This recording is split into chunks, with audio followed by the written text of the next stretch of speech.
Hello and welcome to Stuff TV. I'm your host, Nick Huzar. I'm also the co-founder of OfferUp.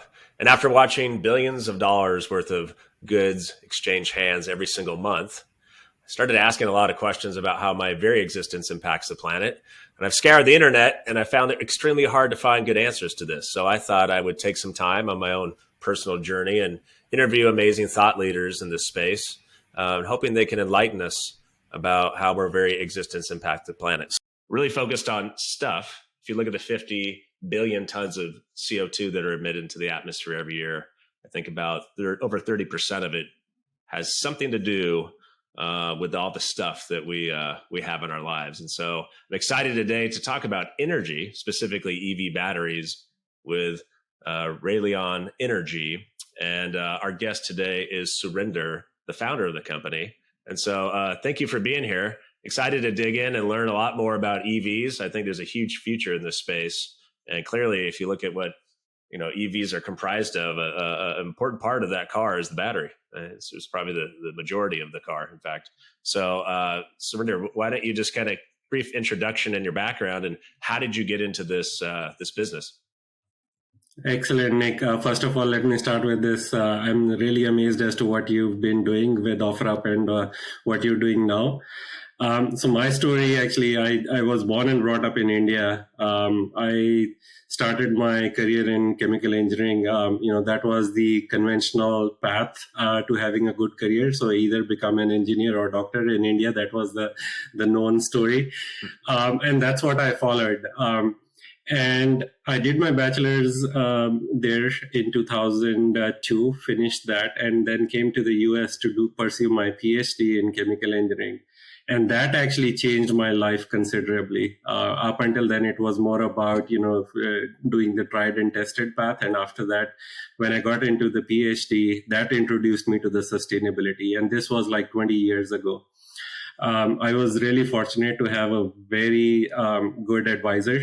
He got me introduced into decarbonization. My PhD thesis was on hydrogen production and alternative fuel production from various sources, including municipal solid waste, biomass, and actually coal with close to zero CO2 footprint.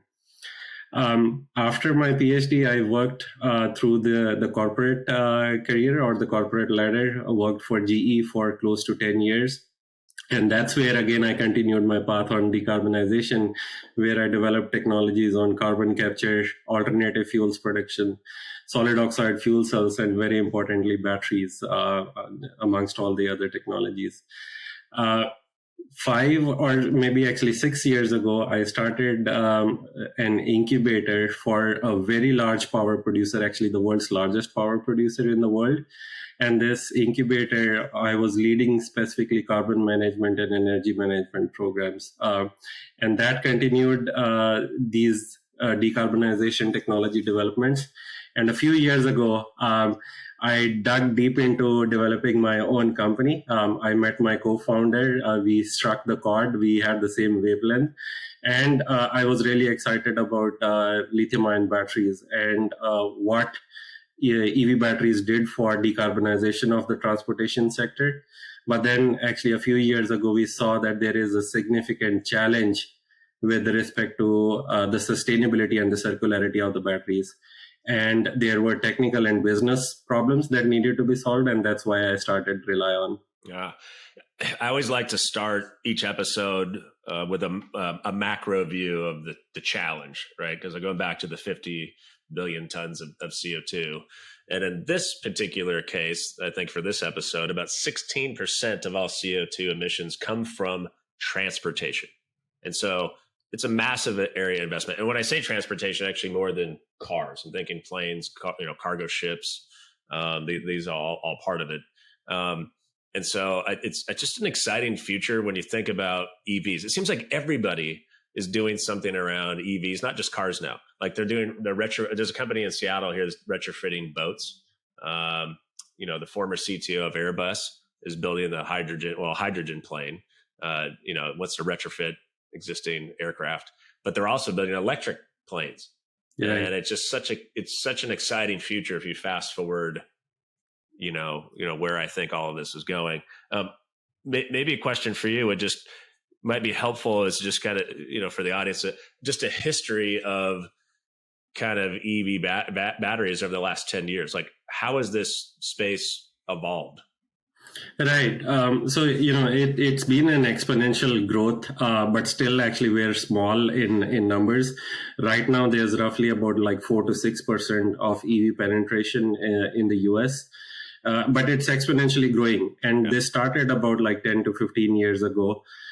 We started with very few number of electric vehicles or cars that were put on the road, but it has been exponentially growing. And actually, the most recent numbers are that we are at almost 25 million cars per year that are actually being deployed, electric cars that have been deployed in the US. Yeah. The main benefit is that actually this EV growth is actually really helpful in terms of decarbonization. But as you mentioned, actually there's a very long way to go. But there are policies that are being put into place where US, including actually other countries, and actually California and other states are coming up with policies where all 100% of the cars by certain years, by whether it is 2030 or 2035, are going to be all electric vehicles. So there's definitely a very nice future that we can see in terms of the decarbonization that is going to take place due to in the transportation sector. I do think what you said is really important. And so if you want to drive big change, I think you need all parties aligned. And I think in the world of EVs, we do. We have government setting policy. We have business. A lot of companies now, like Tesla, I think really paved the way, and now everyone's following. Yes. And then clearly consumer demand is there. And like, this will happen because everything is aligning, which is really important. I think the other thing you said, which is fascinating when you think about where this is going, is today, I think we're roughly at 4% EV penetration, but it's expected at 70% by 2050. And so if you look at the number of cars on the road today, there's basically about 282 million vehicles on the road in the US today. And so you can imagine this future where, if it's not your car today, chances are if you're in the market for a new car in the next few years, or you're going to get an EV at some point. It's going to happen. Right. And I think that is, clearly a lot of potential and not surprising probably why you got into the business that you're in. And so maybe what would also be helpful is just, we could pull up a visual to kind of help people understand what makes an EV so interesting. Aside from just the fact that I think it's good for the planet, it's just a simpler vehicle. You removed all this stuff that was associated with, the combustion engine, right? We need everything needed to be heavier, and now it's, if you strip down an EV, you've got a big battery, rotary engine, some electronics and some brakes. Right.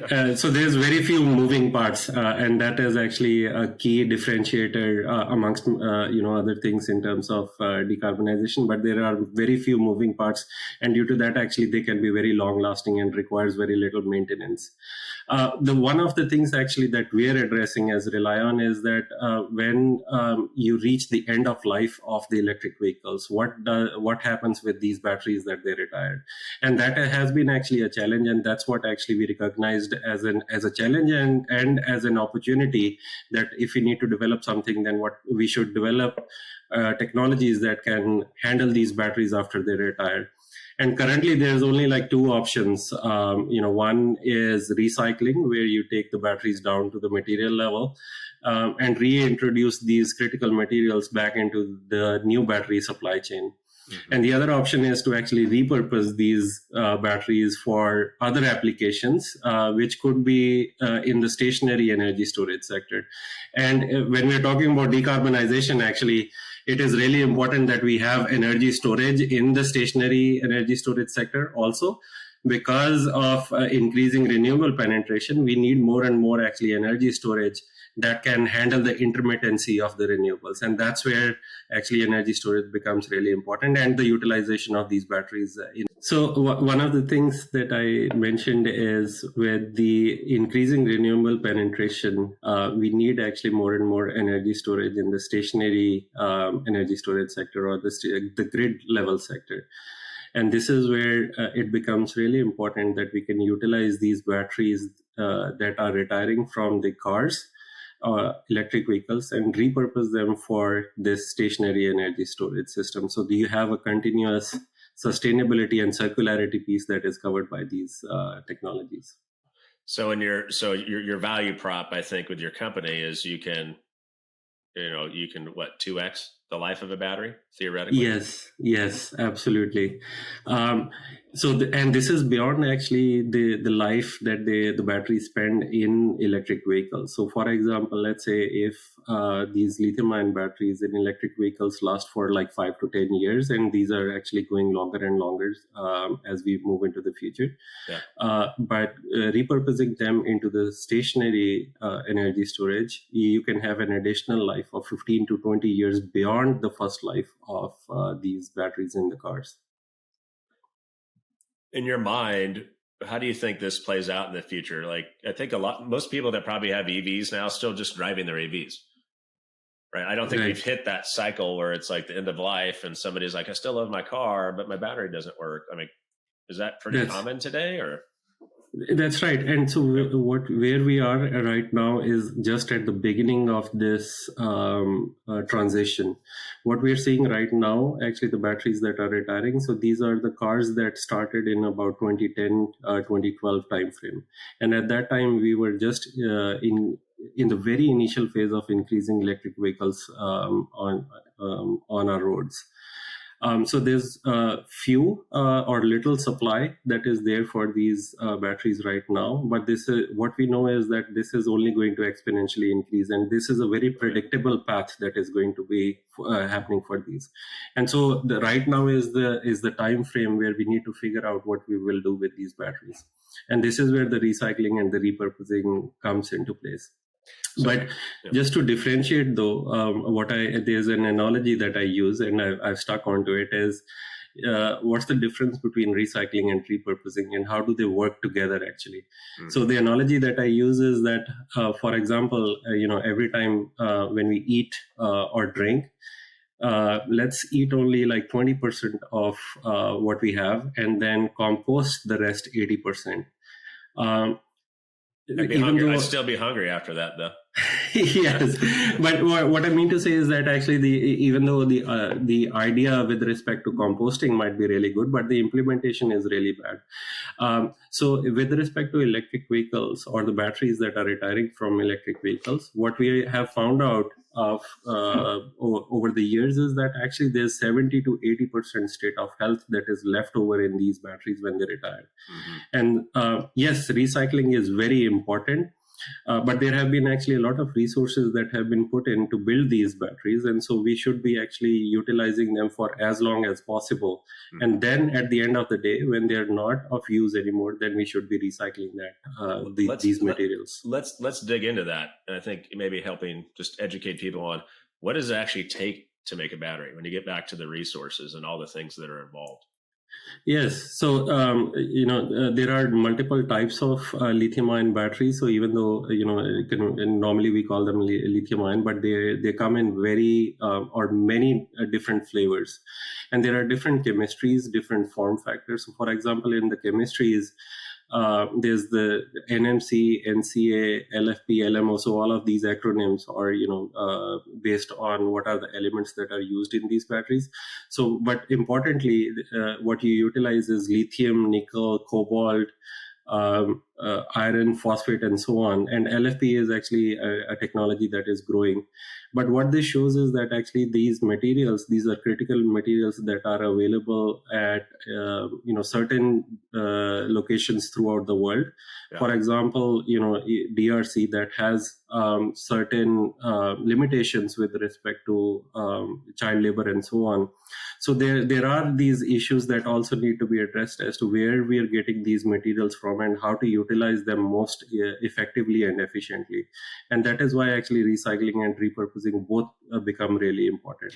Lithium, especially on a future episode, I'm going to have the largest lithium mine in the U.S. on here. And we're going to talk about this because I think it's a core building block for batteries. Right. Just fast forward this movie. What happens when 70% of the U.S. is all driving EVs. Like Exactly. lithium is going to be so expensive. Yes, it's already been becoming very expensive. There's an exponential rise in the prices, and we're only at the beginning at this point. Like you mentioned, when we are at 70% penetration, what is going to happen at that time if we're not utilizing these materials effectively? Well, and so we're just talking about cars, but again, like I was saying earlier, everybody's rethinking the combustion engine, and so there's companies retrofitting jets right now with electric, and retrofitting boats with electric. I mean, and so right. I think the demands are going to be clearly everywhere. And I also think about what's going to happen with populations around the world, right? Where you're going to see these big shifts in our lifetime of countries where, the Middle East is not as strong anymore. Now it's moving over here. Like, we're going to watch this kind of play out. Right. And it's in addition to the vehicles, there's going to be a challenge with respect to getting these batteries for the grid level storage. Because as I mentioned, actually with the increasing renewable penetration, so we'll need to have actually more and more energy storage, including batteries amongst other sources, whether it is hydrogen and so on. But we'll need more and more supply of these batteries for such purposes as well. Actually, there's a most recent study, I believe Stanford estimated that we'll need about 300 terawatt hours of energy storage by 2050. And even if we make like gigafactories every other week, we won't be able to meet that demand. And so that is why that shows why it is really important to utilize the batteries that have been already manufactured for as long as possible in a safe and reliable manner. I think it's a combination of clearly harnessing more energy, but then, like you said, being more efficient, on the other side. And I watch a lot of kind of Elon Musk, and he's people think about him, and depends on where you sit. I think he's the greatest mind of our time. He's a systems thinker, right? And he thinks on so many different dimensions. And I recall him saying like the size to plant of a solar field you'd need to plant it like the U.S. And I think it was like smaller than Texas or something, right? Yeah, so, much smaller. Yes. Yeah. Right. And so it's interesting, I think, with what are all the different ways we can actually harness energy, and then it's how do we just be more efficient on the other side. But the demands, I think a lot about EVs, and like, okay, we're at 4%. How are we going to charge all of these things when we get to 70? It's not going to look like it is today. The infrastructure to support is going to be very different. That's right. And so there is definitely, this shows that actually to have more and more EVs, we'll need to stabilize our grid. And with more solar and wind, again, energy storage becomes really important. Kind of we kind of talked a little bit earlier about the core kind of building blocks of what goes into batteries like lithium. But like, when you look at a battery, like, what are we looking at? Like, is there an easy way to describe that? Right. We spoke about actually, the different chemistries. There are actually more complexities with respect to lithium-ion batteries, and these are they come in all different shapes and sizes. A Tesla EV battery pack looks very different from, let's say, Nissan Leaf and Kona batteries and so on. And inside of these battery packs are these individual components, whether these are modules and cells.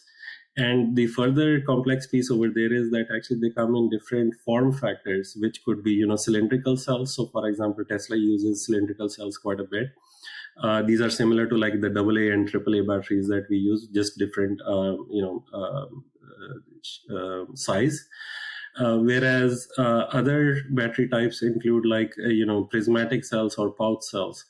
So the challenge with all of these different possibilities or the various flavors in which the lithium-ion batteries come in is how do you repurpose them for different applications? And this is where the challenge and the opportunity is that if you can have a plug-and-play technology that can utilize all of these battery chemistries and form factors and shapes and sizes that are coming into the market, that is actually what is needed. Because if you're very restrictive with respect to only a very small subset of batteries that you can work with, then it doesn't solve the larger problem at hand. Hmm.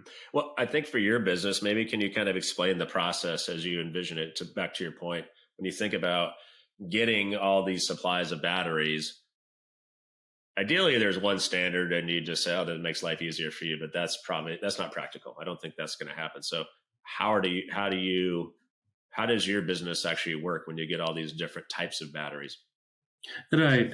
So what we started with is actually two foundational level things that we wanted to build. One was to develop a technology that could be plug and play, so that could utilize all of these different battery types. And second was that actually there. Let's take a step back. Sorry. So one was related to how do you develop a plug and play technology that can utilize all of these batteries, and the second challenge was how do you utilize the diversity in performance that you get when the battery is retired. So one of the conventional ways in which you can build or repurpose the batteries is you take the battery packs apart into different components in terms of modules and cells, and you grade them into different classifications that you have a high state of health, medium, and low state of health. And you put the similar ones back together.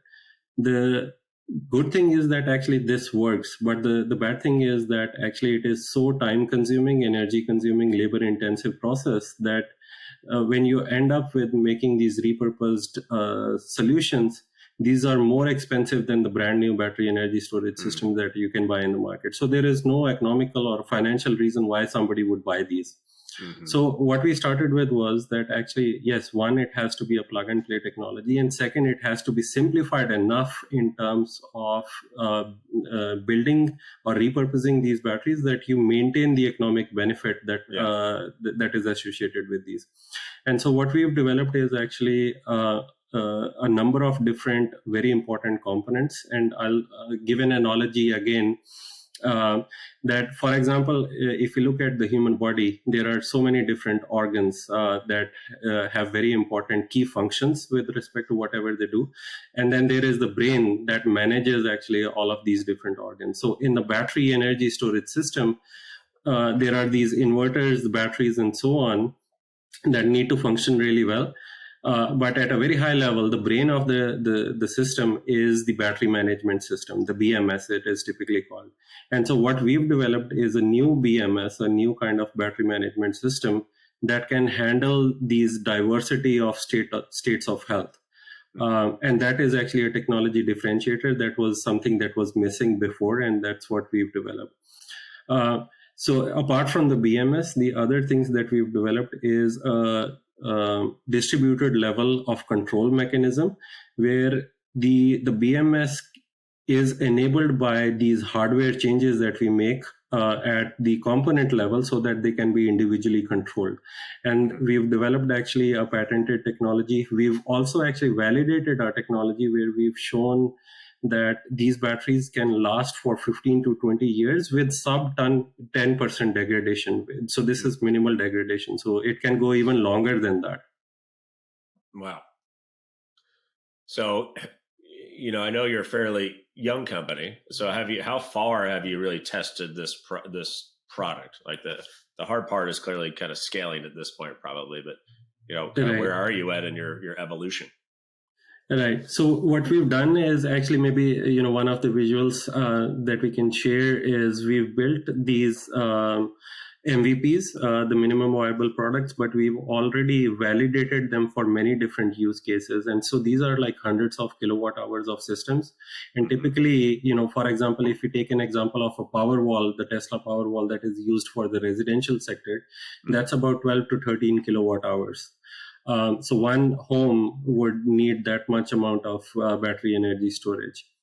And so what we've built is actually these systems that are at least 10 times bigger than that, and several of these. And we've built it with different sources of batteries. So that we're working with actually original equipment manufacturers, or OEMs as they're known, that are the largest in North America, China, Japan, South Korea.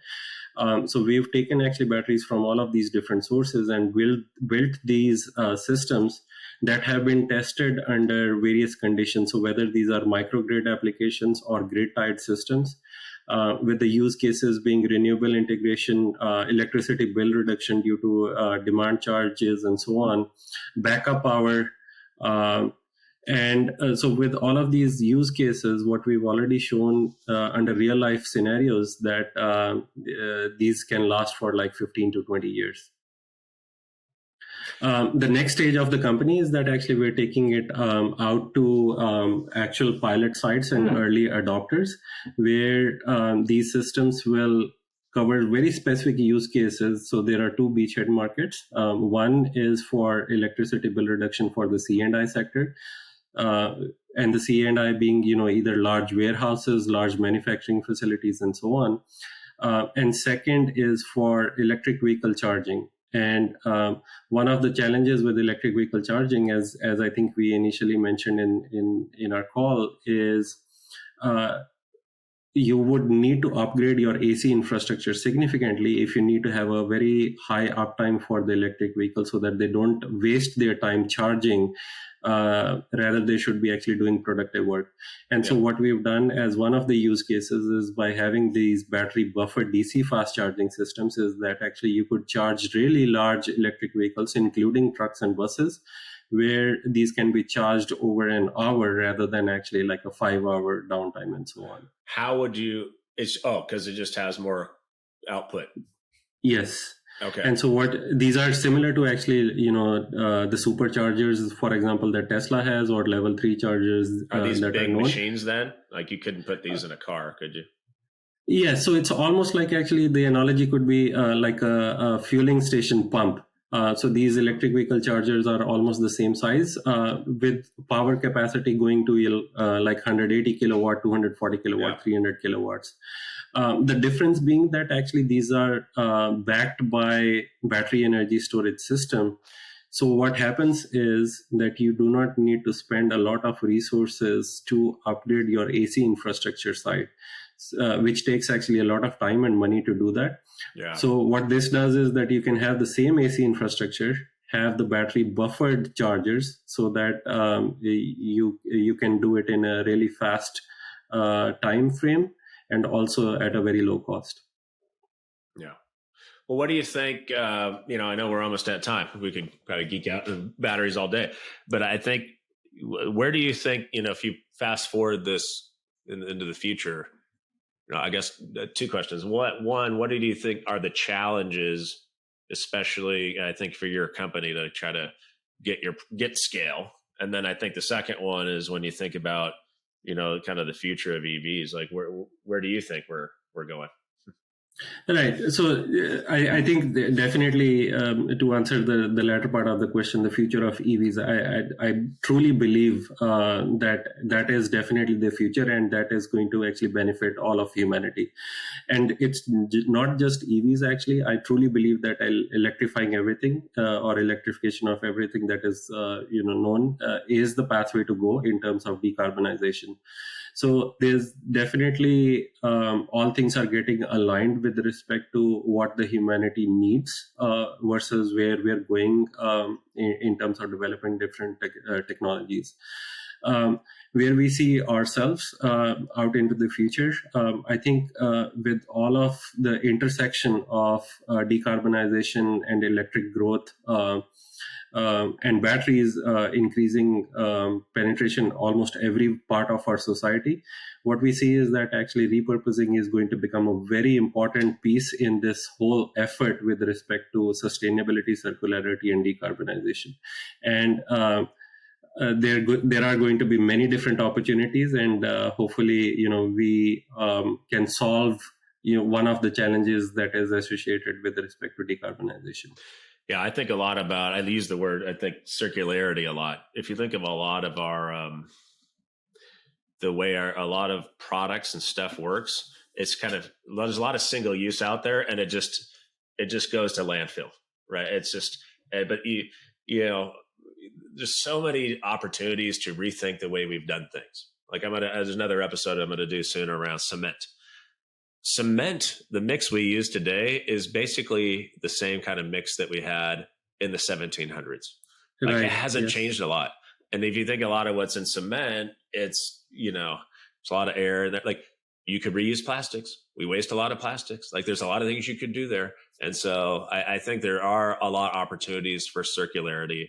I think EVs is a massive accelerator. And hopefully my hope with EVs, because I think it impacts so much and I think people care so much and you can see it, is that it then kind of becomes like this vortex that pulls in all these other people to really care a lot more about sustainability. And I'm very excited and optimistic. And part of it is I'm just, talking to really interesting people like yourself, and you can see these macro things that are now happening. And I don't know, I felt like when we were younger, maybe we didn't have enough data, or the technology wasn't there.